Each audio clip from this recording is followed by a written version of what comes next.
فرعون نے اپنی خادماؤں کو حکم دیا کہ اس صندوق کو محل تک لایا جائے۔ اس صندوق کو کھولنے کی خادماؤں کی ہمت نہیں ہوئی تو وہ اسے اٹھا کر فرعون کی بیوی آسیہ کے پاس لے گئیں۔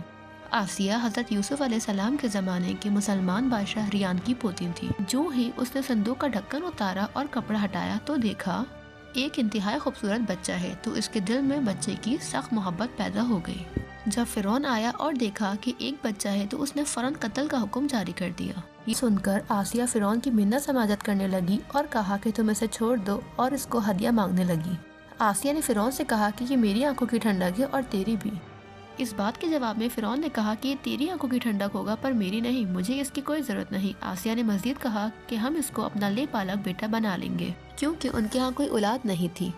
وہاں حضرت موسیٰ علیہ السلام کی ماں غم سے نڈال ہو گئی اور اپنے بچے کی کمی محسوس کرنے لگی۔ بچے کی یاد میں صبر کھو بیٹھی۔ فرعون کے گھر والے حضرت موسیٰ علیہ السلام کی غذا کے لیے پریشان ہوئے اور دائیوں کی تلاش میں نکل گئے۔